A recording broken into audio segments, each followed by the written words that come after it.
Chair, we're now live. Thank you kindly. Welcome everybody to this meeting of the Royston and District Committee on the 2nd of December. Welcome to this virtual meeting that is being conducted with members and officers at various locations, communicating via audio, video and online. There is also the opportunity for the public and press to listen and view proceedings. Before the meeting starts, I would like to invite the committee member and scrutiny officer to explain how proceedings will work and confirm that members, officers and registered speakers are in attendance. Thank you, Chair. I'll firstly undertake the roll call. When your name is called, please indicate your attendance to confirm that the required members, officers and speakers are present and can hear and be heard. Members, Councillor Tony Hunter.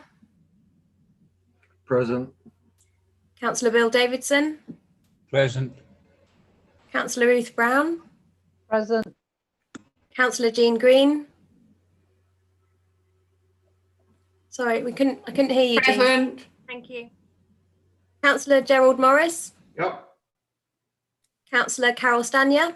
Present. And County Councillors Fiona Hill. Present. And Steve Jarvis. Present. Thank you. And officers, we have Ashley Hawkins. Here. Marie Pritchett. Present. Matthew Hepburn. Present. And members of the public, we have Patrick Layton. Patrick, could you let us know you're here? Unmute, please. Muted. Can you unmute your microphone? Present. Thank you very much. And Stuart Farrow, I think he's not here yet. No. And John Travis. Present. Thank you. Please note that this meeting is being streamed live onto YouTube and recorded via Zoom. Extracts from the remote and partly remote meetings protocol are included with the agenda, and the full version is available on the Council's website, which includes information regarding live streaming, noise interference, rules of debate, voting and Part 2 items. Members are requested to ensure that they are familiar with the protocol. Are there any questions before we start the meeting? No, in that case, I'll hand over to the Chair, Councillor Tony Hunter. Thank you kindly. Moving on to apologies for absence. I have none. Notification of any other business, none advised. Item 4, Chairman's announcements. Thanks to those who are attending the town talk. I don't believe we have any with us, but it would have been pleasant if they'd been present and speaking. And also welcome our guest speakers for this evening. In accordance with the council policy, this meeting is being audio recorded as well as filmed. The audio recordings will be available to view on ModGov and the film recording via the NHDC YouTube channel. Members are reminded to make declarations of interest before the item. The detailed reminder about this and speaking rights be set out under the Chair's announcements on the agenda. I will be taking item 7, highways issues, first on the agenda to allow County Councillor Jarvis to leave to attend another meeting. So that takes us directly to item 7 and highways issues. I was going to take Councillor Jarvis first, but as he stated, he has a little bit of time. So protocol is always ladies first. So I'll take Councillor Hill. Thank you, Chairman. The speed and volume surveys are due to be carried out in various areas of the town, and some of you may have noticed that the speed indicator device in Newmarket Road has now finally been turned. There are issues again with regard to speeding around the schools and in various areas of the town, particularly concerns near Tannery Drift School, where we've been requested for speed mitigation measures and 20-mile-an-hour zones.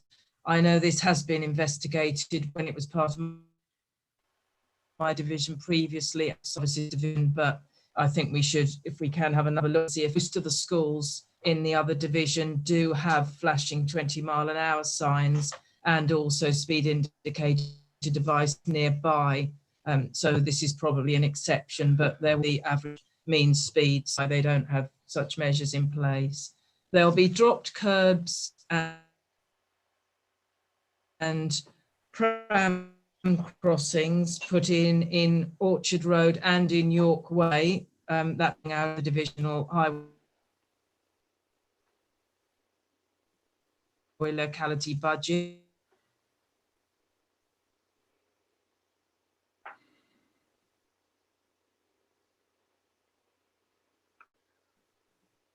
Is anyone else having a problem with the sound? Regrettably, yes. Yeah, I think County Councillor Hill has actually frozen. So should we move to the next, to Councillor Jarvis? We'll move to Councillor Jarvis, and hopefully Councillor Hill can get back online. Councillor Jarvis. Okay. So Fiona was talking about 20 miles an hour and 20 metre.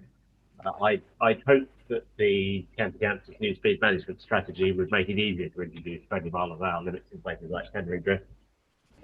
It looks like that's not going to happen, although it's not finally decided. So I've asked for an investigation as to what we can do to introduce a 20 limit within the current rules. That almost certainly involves some sort of traffic calming. So I don't know how feasible that's going to be, either from a physical feasibility or from a cost point of view.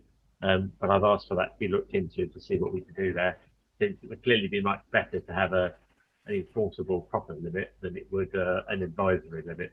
But we might have to go back to an advisory limit if that's all that we can achieve. So I hope that we can make some progress on that before too much longer. There are, I mean, the highway works around the town have been subject to some disruption, which is still delaying things. There is supposed to be some resurfacing work done along the pavement that used to lead to Morrison's, because of the floor state of that, which has been not being done for some considerable time. And I'm still not clear when it's going to happen, but it should be happening before too much longer. There is some footway work to be done in Greendrift, but there are some bits still outstanding, but that should all be complete fairly soon. The process of the WO lines in Leyston Park is underway. So there isn't a, but it is a safety scheme. There isn't a formal public consultation. And then consultation with stakeholders, and then the traffic regulation order will be published. In terms of the bits of the area outside Royston itself, there is a lot of pre-surface dressing patching work and a lot of surface dressing work followed up in roads around Fairfield, most of which is probably going to happen in the spring. And I think the final thing, I just wanted to say something about the position on sustainable travel towns.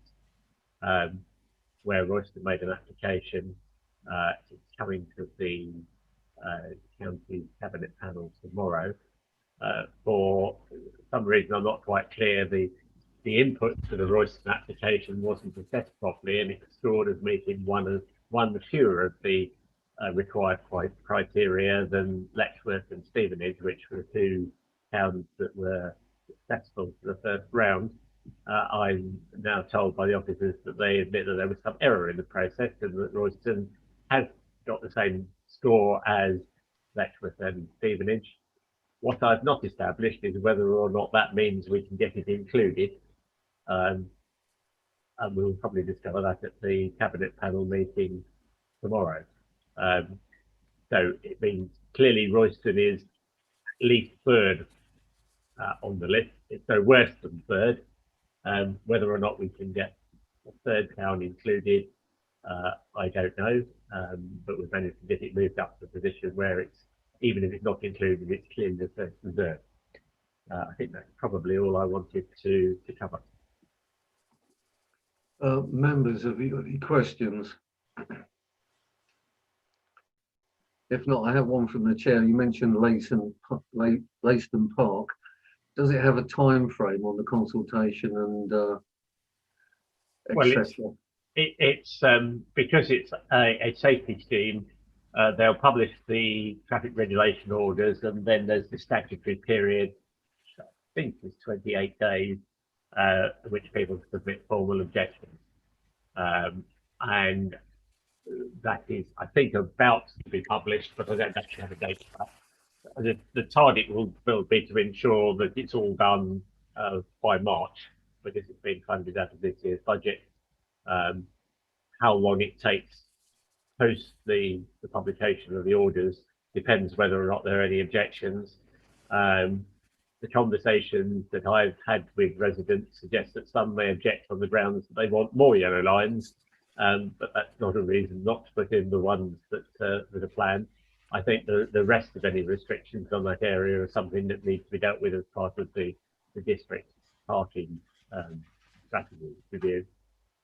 This is just targeted at the safety issues around principally around the bend as you come into Leyston Park, but also the A10 junction and the first two cul-de-sac junctions. Thank you kindly. I've been asked if we could turn our cameras off if we're not speaking, because apparently we're having a little bit of a problem this evening with bandwidth. So if I could ask you all to turn your cameras off if you're not speaking, and when you are speaking, obviously put your cameras on accordingly. Apologies for this. It's probably the first time we've had to do this, but I know it's a practice they use quite often at county. Councillor Hill, I see you're back with us. Yes, sorry, I had just about finished, Chairman. Just to say that there'd also been some resurfacing works in Barkway and resurfacing due. Apologies, it just completely went the internet. Yes, it seems to be everybody this evening has had a speech issue. It hasn't been quite as clear as normal, although earlier today it was quite all right. Anyway, thank you kindly. Any questions for Councillor Hill? And I'll have to write, if you want to, it will be under participants if you raise your hand. And I can't see any at present. So I'll move on to item 5, which is public participation. Sorry, Councillor Hunter, can I just interject? Do you want me to do my update on the Royston Parking review under this item, under item 4? Oh yes, that would be excellent. Apologies, I've missed you, Marie. No, that's absolutely fine. That's not a problem at all. Evening, everyone. Thank you for allowing me to join your meeting tonight. So it was just a quick update regarding the Royston Parking review this evening. So my colleague Louise Symes provided an update at the last committee meeting in October. Now, at that point, we were due to have schemes 1 and 2 out to residents for the pre-consultation in November. And I was hoping to attend this meeting to provide a bit more of an update as to how the pre-consultation was progressing, an overview of all the consensus and the objections to the proposals. But unfortunately, we've actually had to postpone that pre-consultation due to the lockdown restrictions. But I am pleased to confirm, though, that the pre-consultation for both schemes will actually start next week. And what we're looking to do is actually run that for an extended period of 6 weeks. So that will run up until the 17th of January. The reason for that extended period is because obviously we've got Christmas and the New Year break coming up. So we want as many residents and businesses in the particular areas to be able to have their say on the schemes. So that's why we've extended it. The objectives of both the schemes is to make the affected roads both safer and also to propose implementing either an extension of the control parking zone or introducing a new one. And in scheme 1, there's also a commercial parking scheme that we're looking to propose in the Yorkway Industrial Estate. Now, this is something, it's a concept that's very, very new to this council, and it's something that we're currently exploring, and we'd love to seek the views of the business community on this.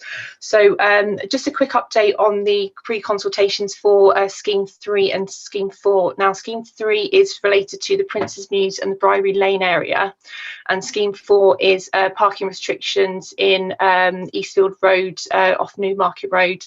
They were actually due to go out the pre-consultation in December.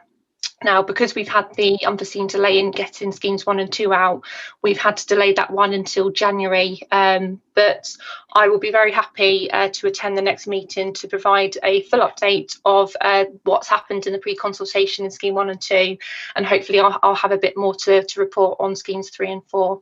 So if anyone's got any questions, I'll be happy to take them at this point. Thank you quite kindly. Councillor Stanya, you're indicating. Shall I turn my video back on as well? So just a quick question, Marie. Thank you for that update. It's really helpful. Councillor Jarvis mentioned about Leyston Park and said that some of the bits where the WA lines won't be should be covered by the district parking review, but Leyston Park isn't in any of the schemes that you mentioned. So, I mean, I presume that time-wise it would have to be later on anyway because the WLOs aren't in there yet. I just wondered if you could comment on that at all. What we're looking to do, so obviously the parking review has already been sort of pre-approved. That was pre-approved earlier last year.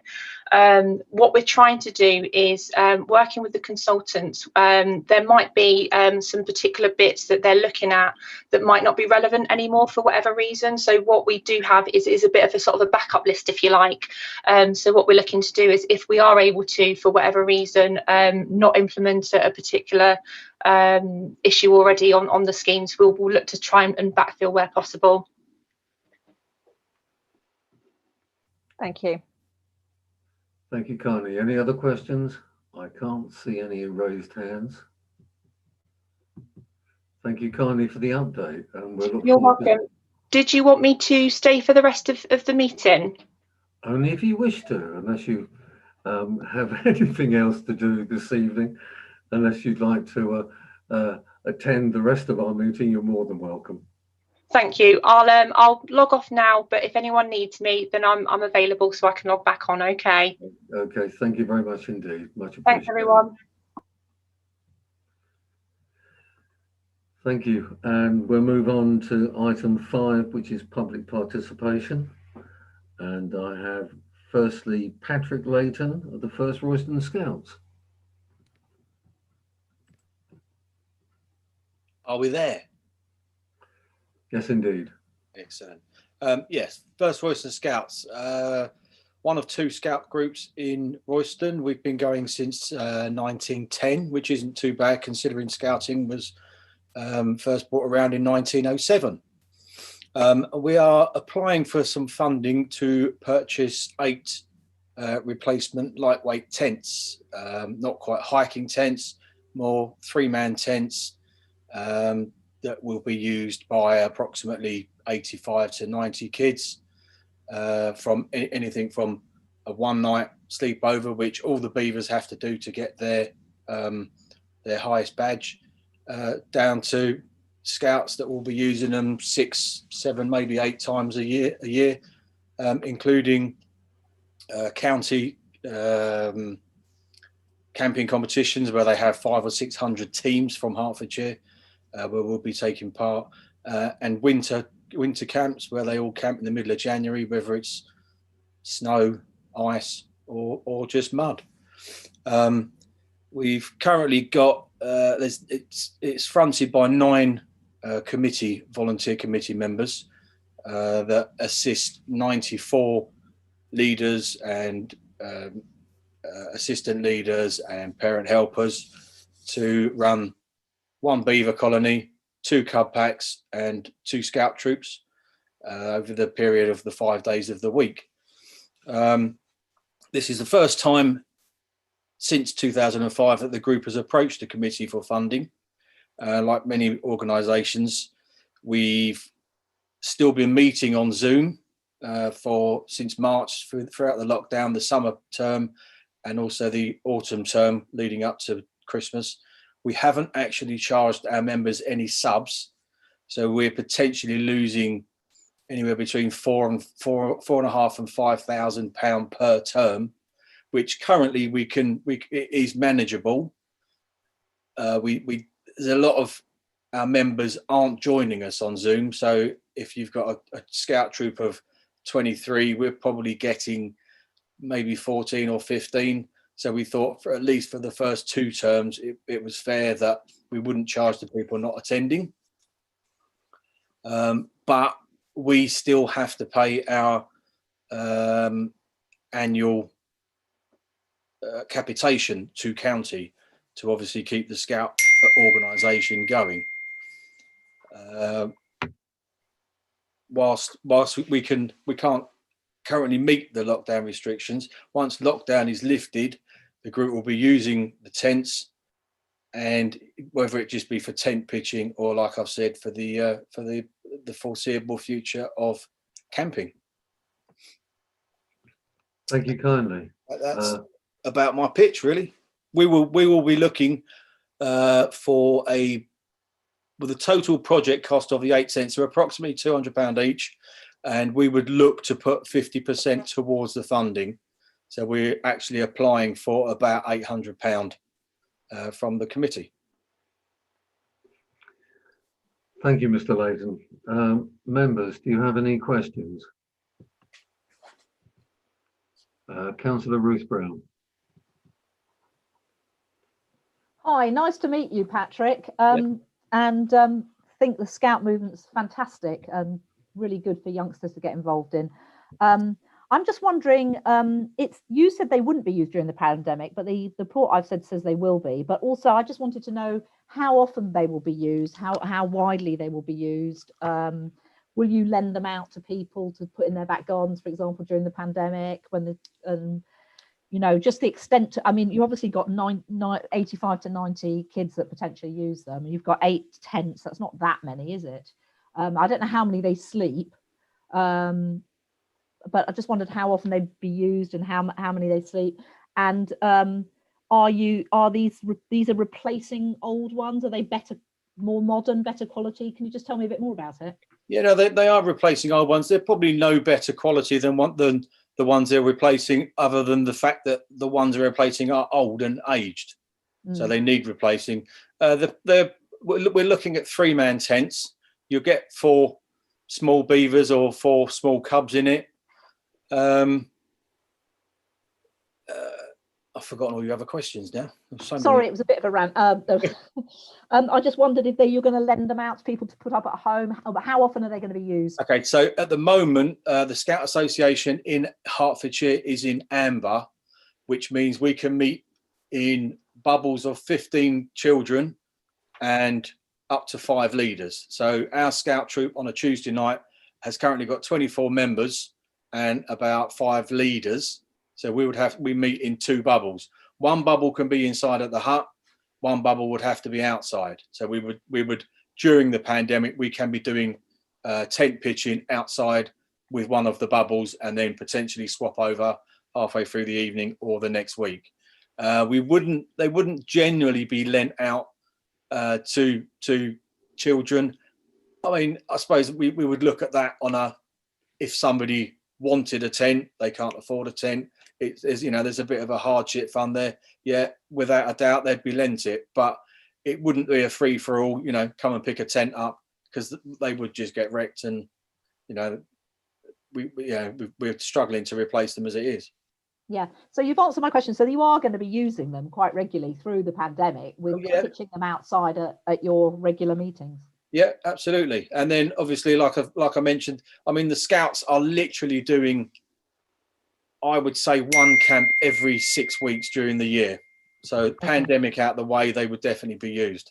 And the ones we've had are now 4 years old, and they've seen 4 winter camps, which, if you can imagine 3 or 4 Scouts walking into a tent with muddy boots on. Obviously, we don't allow it, but it does happen. They do get wrecked. Thank you very much. Thank you kindly. That was going to be my question, actually, what the shelf life was on these tents, because obviously they get a lot of wear. Yeah, definitely a lot of wear. About 4 years, you reckon? Yep. The ones we're replacing are literally 4 years old. Thank you kindly. I'll just have a quick look. I cannot see any other hands, so thank you kindly, Mr. Layton. Welcome. Thank you. Moving on to Mr. Stuart Farrow. Again, Scout related. He's absent currently, Chair. We're trying to get hold of him to see if he can attend. Okay. If we move on to the next applicant. Thank you. Mr. John Travis. Thank you, Chair. And thank you all for the chance to speak about MAID. MAID is MAYD, it's short for Melbourne Area Youth Development. The present situation is really quite simple to understand. MAID is a jointly funded youth club based in Melbourne, and it's located physically close to the Melbourne Village College. The Melbourne Village College, its proximity, in fact, is to a great extent the driver for the existence of MAID, which was started in 2012 in partnership with other parish councils. In fact, there are 4 parish councils involved: Melbourne, Foxton, Shepworth and Meldreth. All 4 villages share the same school catchment area for the Melbourne Village College. And naturally, young people from 4 villages are going to form friendship groups spanning these parish boundaries. And the youth club basically followed as a recognition of that fact. Funding for this is shared on the basis of recent historical attendance, like the last 12 months. It's reviewed annually and changes annually dependent on the participation from the different parishes. And so there's an annual agreement signed and a re-agreement is made every year. Management and control is through a quarterly formal joint committee, of which I'm the chair. It's attended by parish councillors. So I'm a parish councillor from Melbourne, as the other members are parish councillors for their respective villages. And we think it's a fair and fairly rare and positive thing that 4 parishes have got together to try and provide services for youth. I mean, I think it's a recognition that delivering good youth services is quite difficult. It's a tricky demographic to serve and to reach. We employ a specialist youth services contractor, Groundwork East. We've used them for a number of years. We're very positive about them. We think they do a good job. They've done a really good job, for example, this year, coping with the ever-changing rules of lockdown and COVID and delivering sessions by Zoom and then not by Zoom and so forth. They've been very fleet of foot to solve the problems they've been faced with in a very difficult year. And basically this situation was very stable until changes were made to the catchment area for Melbourne Village College, such that now Melbourne Village College has almost 80 students coming from Royston. And consequently, if you refer back to what I said about the way that the youth club is funded, it means now that there is a proportion of the attendees to the youth club who come from Royston, about 14% during the last period that was tracked. And these students are obviously included in friendship groups with friendship groups that span the South Cambridgeshire villages as well. I should make it absolutely clear, the MAID is an open access club and Royston youth are really very, very welcome, and that will continue to be the case. But however, the council taxpayers for the 4 villages in their shared funding arrangements are now also supporting a cohort of Royston young people too. We approached Royston Town Council for funding and they're unable to help, unfortunately. Hence, we're hoping that your committee can help us. And this funding support if granted would be proportional to the anticipated participation of people from Royston. And of course, were it the case, then we welcome membership, if you will, on the joint committee from Royston to help manage and control what goes on. We're looking for £902 to service the remainder of this youth club year. That's as from the beginning of the next term, if you like, starting in January, which will provide 2 6-week workshop sessions, which have already been pre-planned by the Youth Services Group Groundwork East. That's basically it. It's a simple problem, which has been brought about by the change in the catchment area, which to include Royston young people, as well as people from South Cambridgeshire. I'm very happy to take questions. Thank you kindly, Mr. Travis. Councillor Morris. Thank you, Chairman, and also, John, thank you for the explanation. So the item on the schedule that says match funding, £8,627, is that the balance that is actually coming from Cambridgeshire villages, or is it reserves, or is that just, if you could clarify it really? You know, it's the balance of funding which will come from Cambridgeshire villages, yes. Okay, fine. In proportion to the number of recent historical numbers that have attended the club. Okay, now I appreciate I'm being a bit pedantic about that. But No, not at all. It That's wasn't fine. very clear. Thank you very much. Thank you. Councillor Stania. Thank you, John. Sorry, trying to get my video on. Thank you for the presentation. I just very banal question really, but you're looking for representation on your committee. When do you meet and how often? I mean, if we were to commit to this, how much work would it be? It's quarterly, but at the moment it's happening by Zoom, as many of these things are. But normally it would be held in the location for the youth club, which is in the pavilion on the Melbourne Sports Ground. And that's in the daytime, presumably, is it? It's normally a daytime meeting, yes. Okay, thank you. Thank you very much. Thank you. Councillor Brown. Thank you, Chair. And John, thank you for your presentation. Just some more pernickety questions, I think, which I'm sure you'll be able to answer. So I'm just slightly confused about the funding because it's 2 6-week workshops, but it says further in the report that the funding also covers the hire of the pavilion on Melbourne Recreation Ground. Now, I understand you've commissioned a specialist youth work provider, and I understand why, because as you said, it's tricky working with young people. You have to have experience. But presumably, if they're doing it via Zoom, you're not incurring those hire costs. So have you accounted for that in the amount you're asking for? We have, because we anticipate that it won't be by Zoom in the future 2 sessions.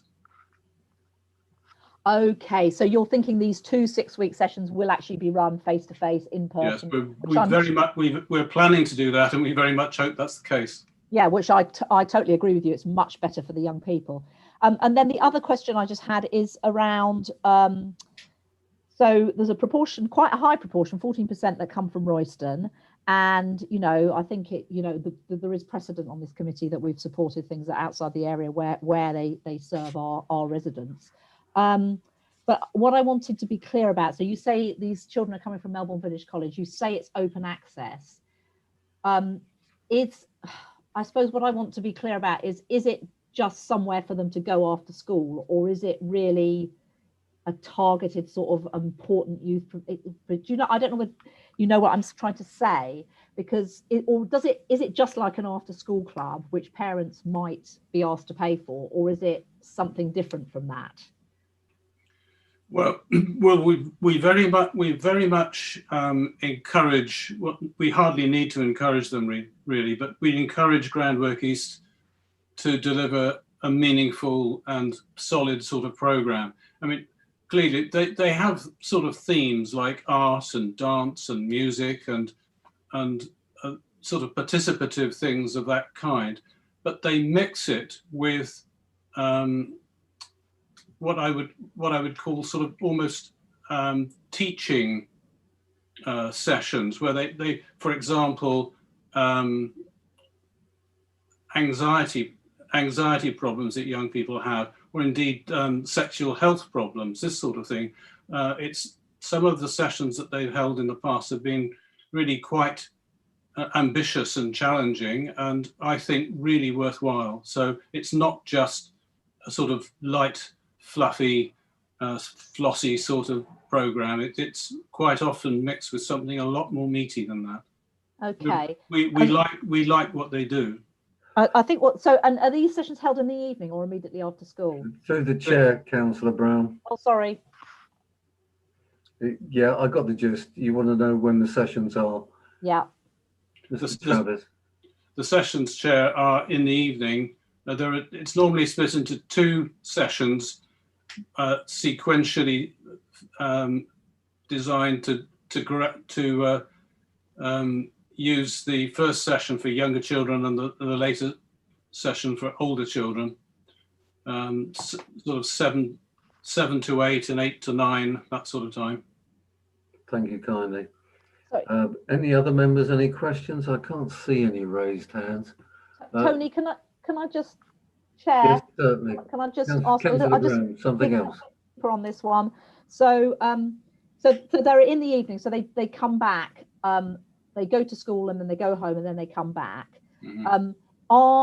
And it's free to at the point of delivery.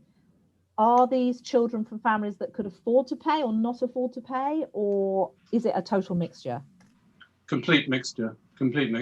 And you know, some of the most rewarding situations are where you have young people who are from difficult backgrounds, and I think it's a very healthy environment where, you know, they can mix with older people who can act as a role model for them, which quite often they don't have. Okay, thank you very much. Thank you kindly. I must admit, Mr. Travis, that I was surprised at the numbers attending Melbourne Village College, 78 young people. Yes. A lot more than I would have thought. Yes, it's quite a large proportion there. Indeed. Thank you kindly for your presentation and much appreciated. Thank you. Have we had any luck with Mr. Stuart Farrow? We haven't heard anything, Chair. Right, obviously it does seem a night of Zoom problems. Chairman, can I just ask a question? Certainly, Mr. Councillor Morris. I take it that we should we, assuming that we do support this, are we allowed to support an organisation that is primarily in Cambridgeshire, not North Hertfordshire? Councillor Morris, it wouldn't be on our agenda if it didn't meet the criteria. Okay, sorry to ask the question, Chairman. You never know. Thank you. No, quite simple question, simple answer. Obviously, anything that comes forward for a grant, there has to be a logical reason. And here we're supporting or being asked to support children from Royston that are actually attending in Cambridgeshire. So it does meet the criteria. I don't know whether... Thank you for the clarification, Chairman. That's quite all right. I don't know whether Mr. Hawkins wants to add anything to that while we're discussing it. Yeah, Chair, as you've said, because it benefits people from Royston, it means it is criteria compliant. Thank you kindly. That moves us on to item 6, grants and community update. And I'll ask our officer, Mr. Hawkins, to present. Thank you, Chair. Just a word on Stuart Farrow. I haven't had any emails from Stuart today, so I can only assume it is an issue with the Zoom or some of our technology failure. In terms of the application from the 7th Parkway Scouts, would members be willing to for me to speak on their behalf, or would you prefer for them to come back in March? Chair. Personally, I think it would be obvious that we take it forward tonight, because obviously the length of time in between meetings is quite, I mean, March to from now is quite a significant period of time. So I would be quite happy to continue this evening with you presenting, unless members have got any adverse thoughts on that happening this evening. I'll check participants. I can't see any raised hands, so I assume that's quite all right. So carry on, Mr. Hawkins. Okay, Chair. In terms of the application from It's the 7th Royston Barkway Scouts. The application is similar to the first Royston Scouts in that it's a request for equipment, including tents and also cooking equipment. And also there's a mistake in my report. It mentions buzz saws, which should be bush saws. So they're not being let loose with dangerous equipment. So that's a correction on my behalf. This is the first time they have applied for funding from the area committee. In terms of the equipment, this can be used for activities, not just camping, but for practical activities and training exercises where pitch tenting or cooking classes. So it'd be very similar in terms of first Royston Scouts in terms of when this equipment will be used. As I said, it's the first time they've approached the committee. They've got 50% match funding. It's criteria compliant. The equipment will be used approximately 40 plus days a year. And I think that's all I've got to say on that one. Thank you kindly. Any questions? I can't see any raised hands at the moment, so continue, Mr. Hawkins. Okay. Chair, 7.3 shows the remaining budget of the committee. We've got this meeting on one further meeting in March. You'll see that the current budget is £5,138. That was boosted by the refund of £438 for this year's free after 3 p.m. parking initiative. So we're given a refund, and that's been reallocated to the base budget. So we have £5,138 to allocate across the next two meetings. If the committee were to award the amounts requested tonight, and bearing in mind also the free after 3 p.m, which we will need to do again for the next financial year, that will leave a budget for the March meeting of £1,145. So that's just something to bear in mind when looking at the funding amounts. Could you confirm the figure again? If the figure we've got in the base budget is £5,138, that's inclusive of the £438 from the free after 3 p.m. scheme. If we were to award the amounts requested tonight, as well as the free after 3 p.m. 1,500 allocation for this year, it would leave £1,145 for the March meeting. Thank you kindly. So, Chair, before I go for my report, would members like to vote or discuss the applications any further? I think most of the questions were answered during the presentations, but I have Councillor Stanier. I was just going to point out that if we're going to discuss or vote on these items, then I need to leave the room. So it just depending on what other people want to do now. I have a declarable interest on both of the scouting items, I believe. Right, you are. Could I ask committee section to deal with that accordingly? Sure, I'll put Councillor Stanier in the waiting room, and then I'll let her back in when the vote and debate has finished.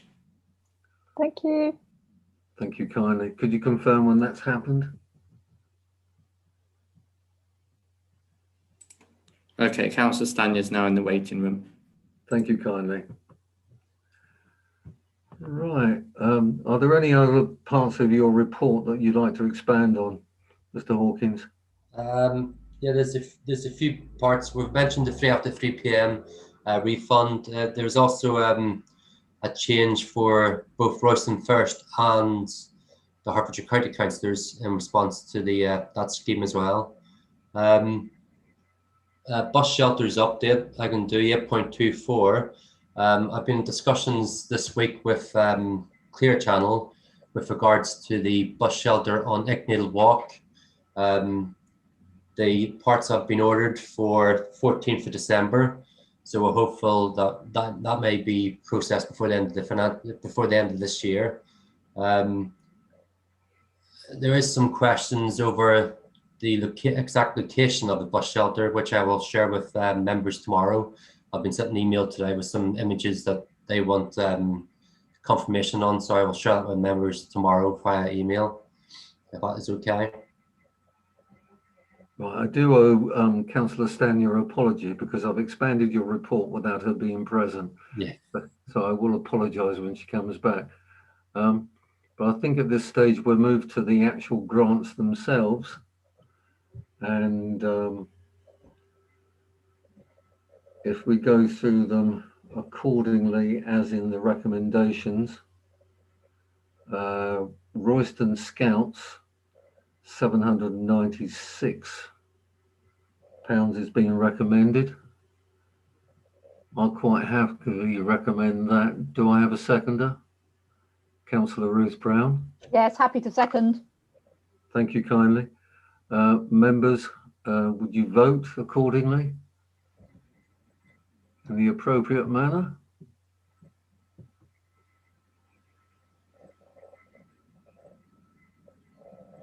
Members, please use the green tick for yes and red cross for no. Blue raised hand for abstain. Thank you.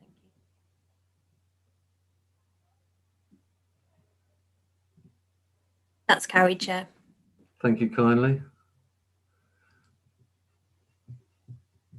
Sorry, I'm bouncing from screen to screen here. I do miss the actual images of people actually and raised hands. Moving on to the 7th Royston Barkway Scouts. It's being recommended at 795. Do I have a proposer? Yeah, I'm happy to propose, Chairman. Thank you kindly. I'm happy to second. I'm happy to second. Who was first? I think Councillor Brown just beat you, Councillor Green. So all those in favour, please vote.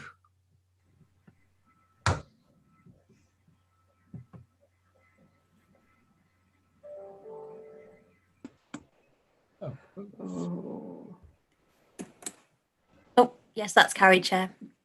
Thank you kindly. I think we can let Councillor Stanier back in at this stage. Yep, sure, Chair. One moment. Councillor Stanier should be joining now.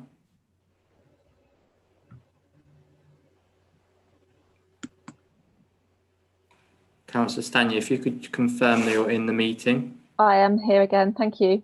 Thank you.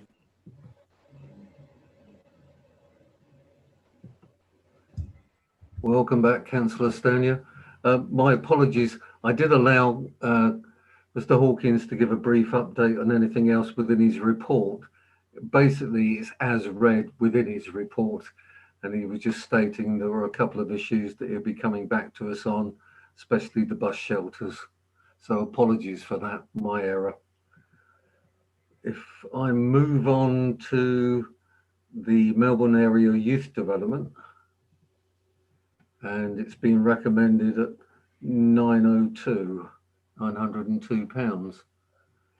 And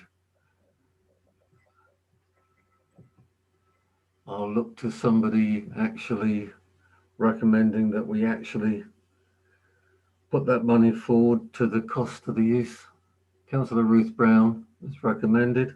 I'm happy to propose it that we grant this. I'd also like to propose that we nominate someone to their committee. I think that's an excellent idea, and I had a feeling that Councillor Stanier was very interested.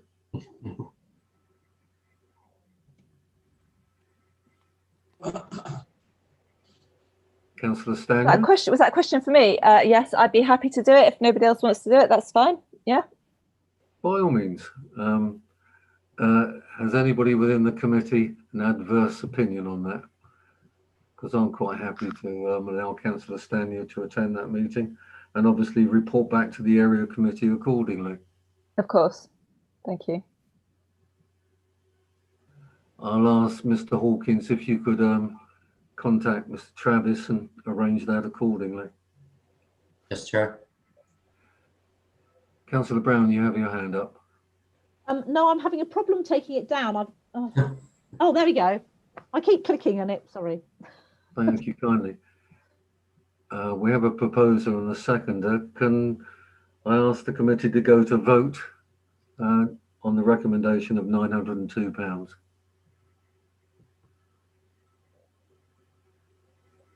That's carried, Chair. Thank you kindly.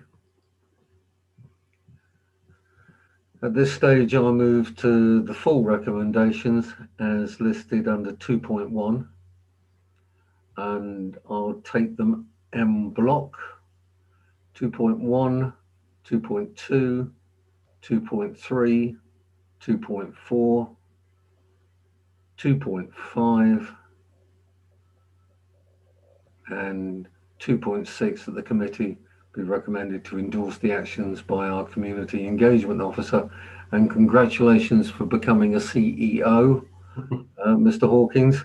I was quite surprised when I saw that the first time around. Thank you. Can I ask for, I'll propose from the chair, could I ask for a seconder? Councillor Stanier. Could we go to the vote? All those in favour? That's carried, Chair. Thank you kindly.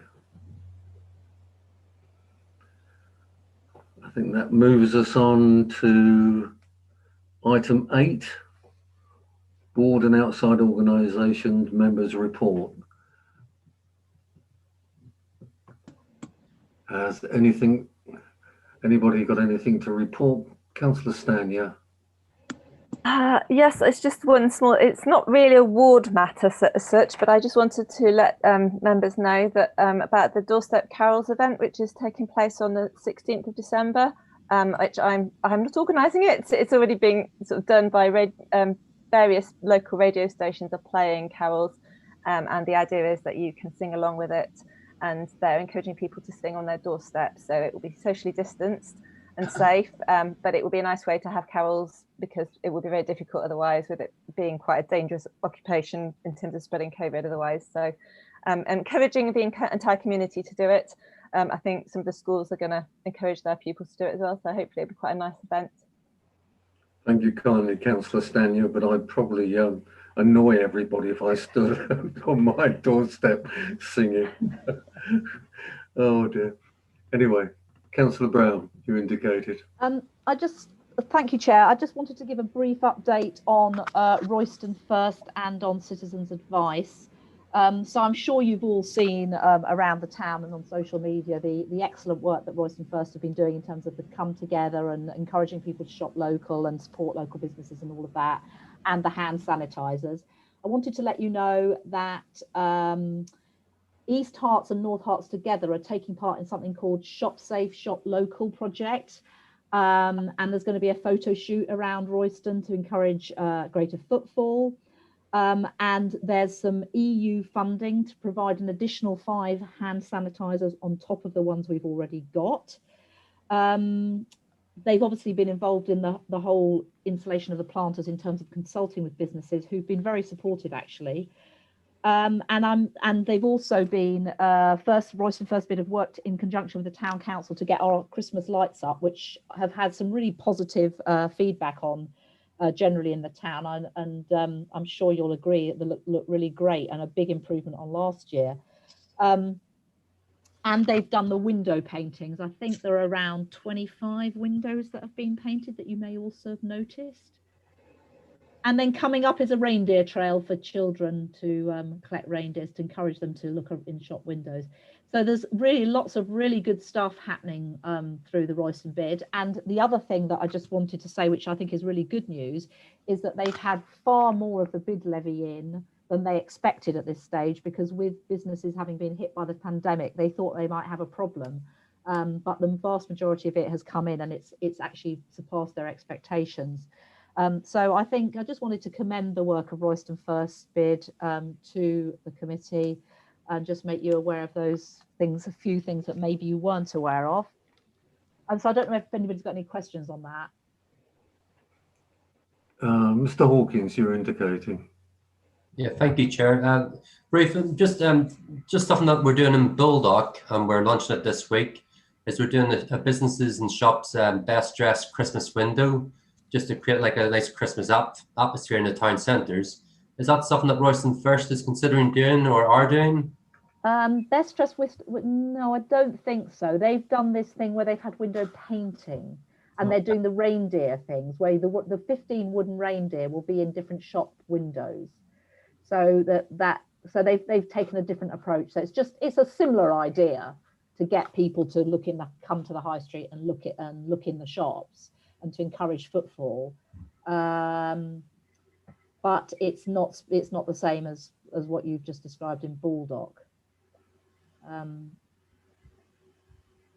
Thank you kindly. Okay, and 2 Royston businesses, Stage Right and British Raj, are also taking part in a Staying Well calendar project that's an NHDC, and they're representing Royston businesses on that. So some really good stuff going on.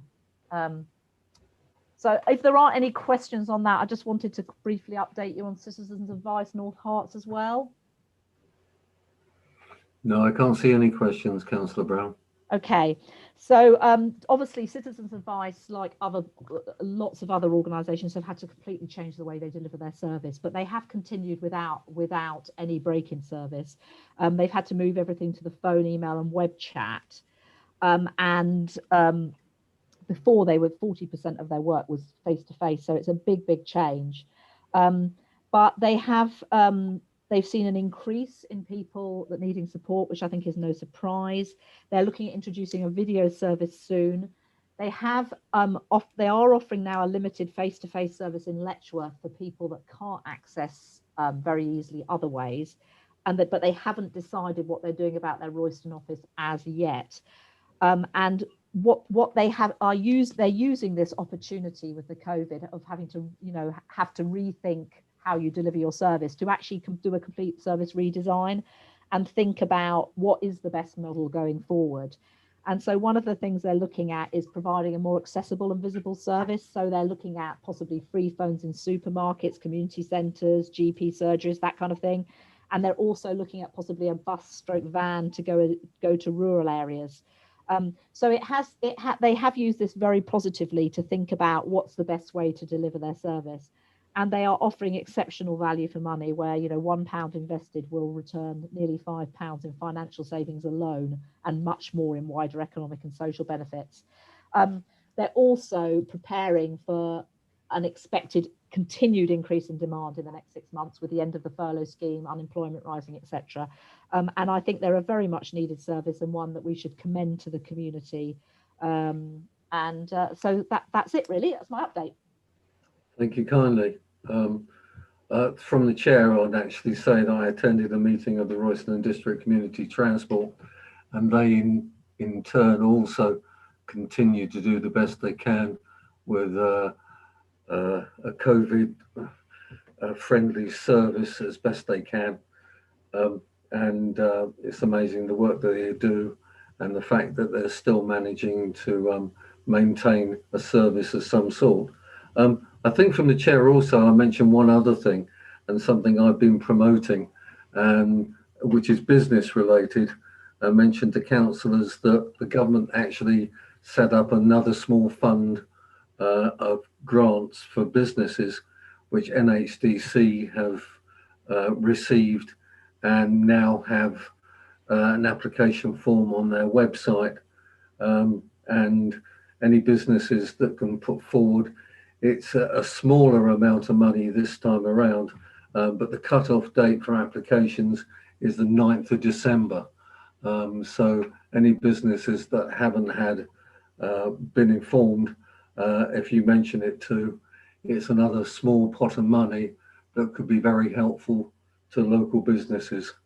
But most people that were on the list should have had an email and been advised. But those that haven't, obviously that have slipped the net, it might be useful if you promote it over the next few days for anybody that you know. At this stage, thank you kindly to everybody, and I'll close the meeting and advise that the next meeting is on the 21st of March. So thank everybody for attending. I must admit, it's been a little bit difficult this evening with the videos, and the actual sound reproduction has been quite poor for many of us. But thank you kindly for all attending, and members of the public as well. Chairman, you mentioned 21st of March, that's a Sunday.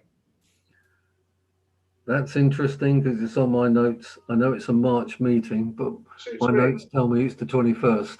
Oh, 21st is a Sunday, We're having a Sunday meeting, Councillor Morris. obviously. Chair, sorry, Chair. It's the 17th of March is the next meeting, the 17th. Yeah, that's Apologies, right. I didn't check that Patrick's before the Day. meeting. I knew it was March. Thank you kindly. Anyway, I'll close the meeting and